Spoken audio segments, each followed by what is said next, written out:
Hi everyone, welcome to the 2013 Professional Development Modules from the YU School Partnership. This is the DI Starter Guide, and I am Melanie Eisen, the facilitator for the course. I have been a classroom teacher for the past 22 years, and now I am working for the YU School Partnership in their Professional Development Department. I am the Assistant Director of Professional Development. I'm hoping that this will be the first of many modules that you will take with us.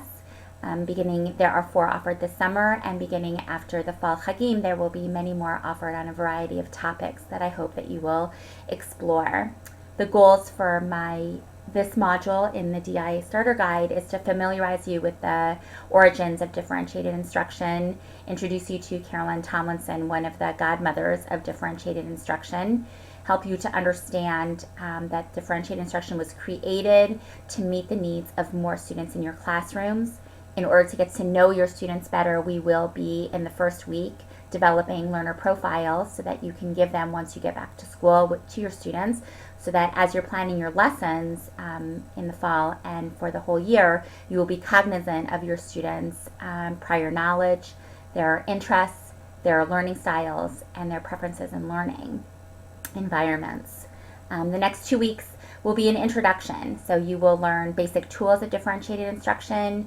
You will come away with a good understanding of what different learners look like, going into Gardner's method of learning styles.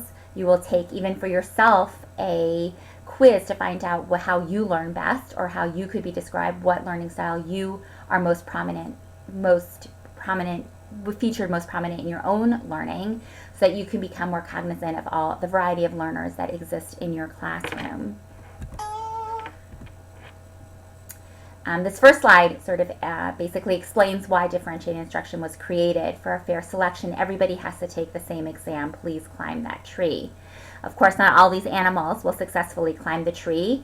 Like, all of your students won't successfully complete any one assignment unless we figure out ways to tweak the assignments, whether it's in the directions that we give, the materials we give them to use, the way we even explain the assignment or the activity or the exam. It's important that by giving them a learning profile at the beginning of the school year, that will help you to find out where your students' strengths and weaknesses are, so that as the year progresses, you'll be able to build on what the students already know, tap into their learning styles, help them to share what their interests are, and help them to create meaningful relationships, collaborative relationships between themselves and their classmates.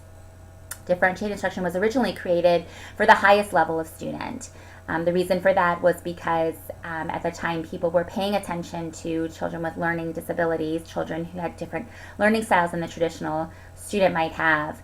And so what would happen for the higher end students would be that they would simply be given more work to do. It would be the same kind of work, just more of it. So instead of 1 packet, they got to get 2, 3, 4 packets. People started to wonder whether that was the most fair way to treat these students. And as they thought about better ways to reach them, this of course enabled the leaders in our field to develop ways of reaching all of their students. So like I said, by tapping into their learning styles, their learning interests, and their prior knowledge, we are able to better tailor our lessons, our activities, to meet the needs of most of our students. I've often, in my role as a teacher, as a mentor, as a giver of professional development, walked into classrooms where the teacher is completely engaged in her lesson. She's worked long and hard to create this lesson, and she's going to make sure that it gets across to her students. Only she spends so much time engaging with her lesson herself that she's not really paying attention to the fact that behind her she has students who are sleeping, students who are playing with something under their desk, reading a book under their desk, not paying attention to what she's saying. Kids, of course, are very good at thinking that they can disguise the fact that they're not engaged, but if she would turn around, she would see that they're not being engaged. This module will help you to turn around to see who's engaged and who's not engaged. By creating learner profiles, by learning how to tier your lessons so you reach out with different activities to tap into their learning styles, interests, and prior knowledge, it will help to make sure that the lessons that you will work so hard to prepare will be more engaging to more of the students in your classroom. By no means am I suggesting that you toss anything away, not at all. What I'm asking you to do is open your mind to think, maybe there's another way I could give this set of directions. Maybe I can half the assignment so that more of my students will feel successful upon completion of the activities.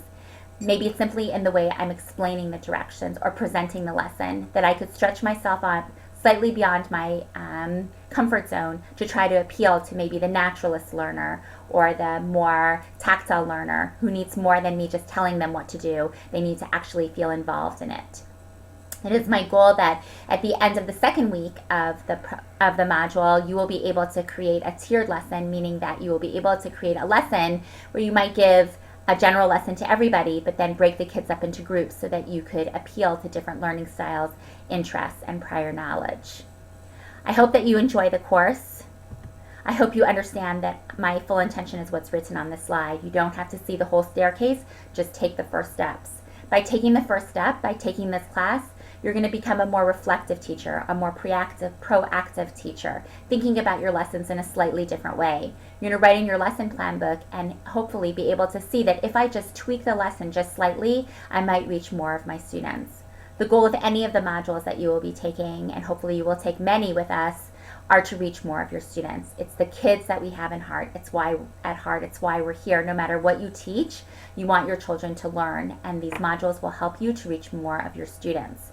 It's also my hope that with this course or any of the other modules that you take, you develop a relationship with the facilitator so that should you need help beyond the 2 weeks, you shouldn't feel afraid to reach out to them. They're there for you as a resource. But most importantly, that you create through the discussions, through the forums, the chat rooms, the opportunity to have these discussions, these important learning experiences with colleagues. Either they could be right next door to you or they could be on the other side of the country. But creating that community of practice is something that we at YU hope that you will do, and we will encourage you to do so by helping you to create these communities of practice after you're done with the modules. Please remember that I am here for you. I want you to be able to feel that you have mastery, or at least the beginning of understanding what differentiated instruction is all about. If you have any questions at all, please don't hesitate to reach out to me, either at my YU email address or through the module itself. You will see that there's my contact information in the contact section. If you have any questions about how to upload materials or you're having an issue with the Moodle itself, you can definitely reach out to me. If I don't have the answer, I will find somebody who does. I want to wish you good luck. I know you'll enjoy it. I hope you learn from it. Please don't hesitate to be in touch. Good luck.